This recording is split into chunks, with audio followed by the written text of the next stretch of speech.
Hello, and welcome to the weekly reading. I am going in with some really gentle Copaiba lavender, gentle crystals, and I chose these before I chose the cards, and I think that we need some gentle because it looks like it's going to be a rough week. From the perspective of the astrology, it is first quarter moon today, Monday, in a Venus ruled sign, Libra. So there's a bit of a Venusian feel to the week. And we also have Mercury moving into Cancer, which is the moon's sign and very nurturing. And we have Neptune stationing retrograde in Pisces, also a sign Venus loves, and it is a Jupiter ruled sign. So or Neptune ruled even, depending on your astrological belief system, modern and ancient rulers. So there's a very strong feminine energy this week that we need to kind of sit with some of the bigger things, I think. So pick a number between 1 and 4, and let's jump into this reading. As I say, it's a little tricky. It's not the easiest week.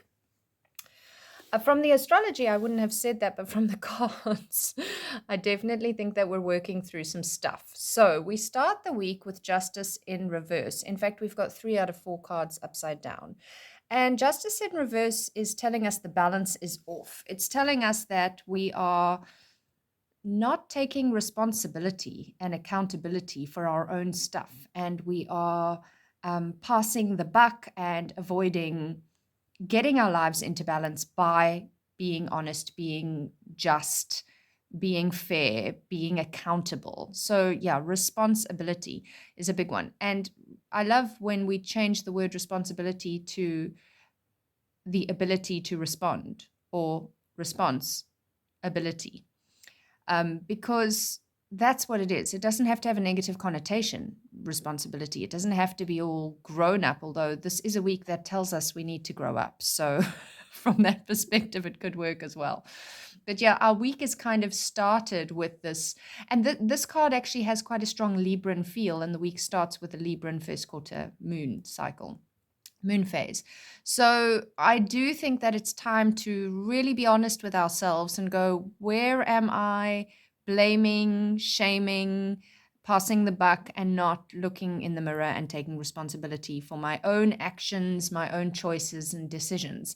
And remember that even we've all made choices and decisions and taken actions that we are not proud of, but by taking responsibility and accountability, we can act differently. We can make amends and we can move forward. But if we don't take that responsibility and accountability, then we're just stuck in that place. And even though we may act as if the shame is not an issue for us, when we wake in the wee hours of the morning or when we're in those quiet spaces for ourselves, it sits there and bothers us. So this is, taking responsibility actually helps you to heal. It's one of those things. It's like forgiveness. We don't really forgive for the other. We forgive for ourselves. And responsibility is like that too. In fact, pretty much everything we do is about making ourselves do better, because if we're doing better, if we're raising our frequency, then we can be that in the world and therefore be better people for others as well. But it really has to start, it's an inside job. Then we've got the 8 of Pentacles upside down, and this generally upright is a lovely card for kind of recognizing that things take time. There is a rhythm, there is a cycle. I mean, it's even got the moon phases, which, I'm obsessed with.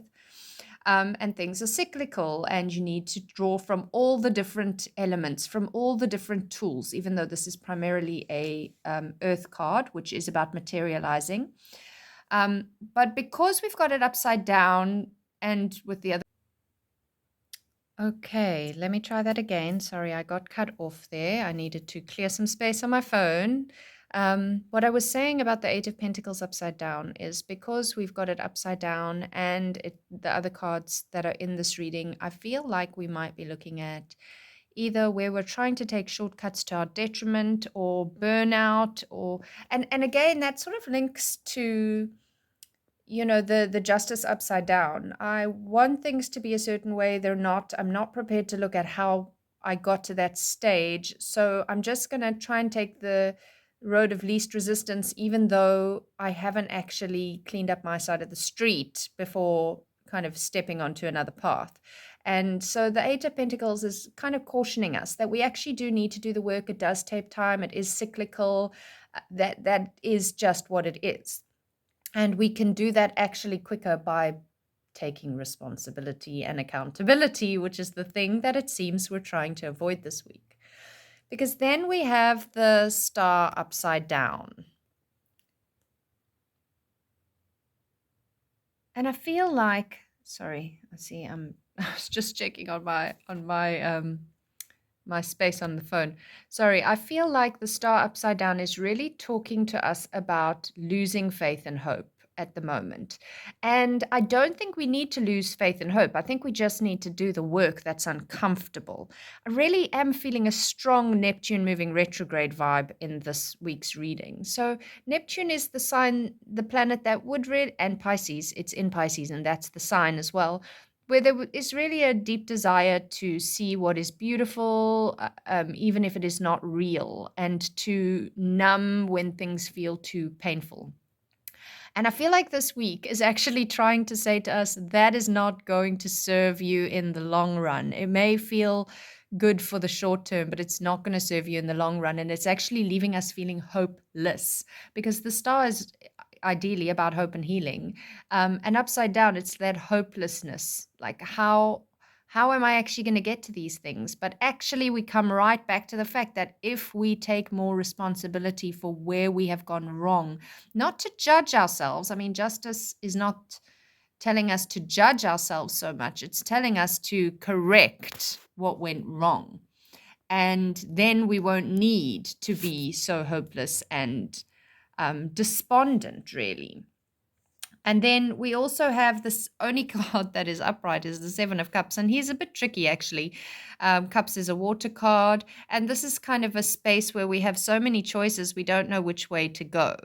And he can be a little bit indecisive, which kind of brings me back to another shadow trait of Libra. And we started the week with a very Libran type of card and energy. Well, we started the reading, and we start the week with the Libra first quarter moon.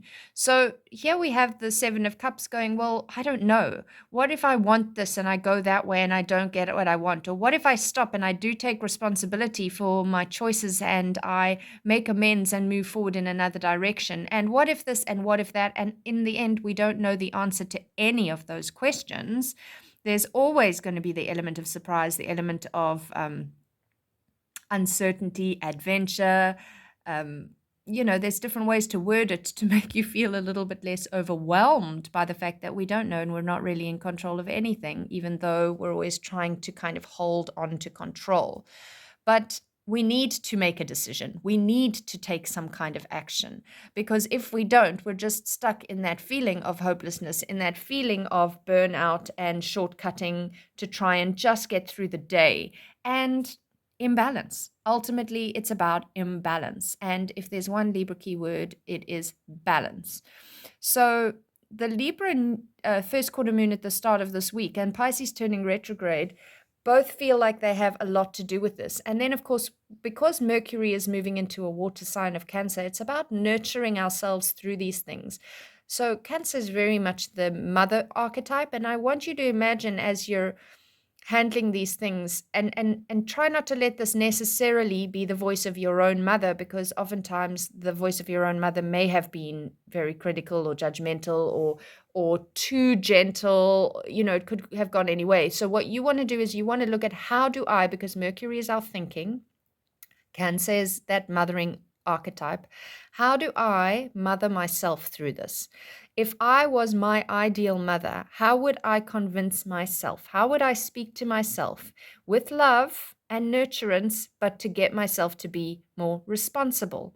So speak to yourself in a way that is grown up. Let your mother archetype come through as a strong, nurturing, supportive, but well-boundaried grown up, to speak to the part of you that is resisting whatever it is that you're resisting taking responsibility and accountability for, and making decisions around and making amends around, so that you can pull your energy and your hopefulness back into alignment and move forward. Because next week we start the week with a full moon in Capricorn, which is all business. And if you do the work this week to just check in with yourself, then next week you're going to have this awesome motivation to build on whatever it is you want to dream for towards your future. I hope this has been helpful. Sorry about the little tech issues, and I look forward to hearing your comments. Your likes, shares, subscribes are very appreciated, and I will see you again next week.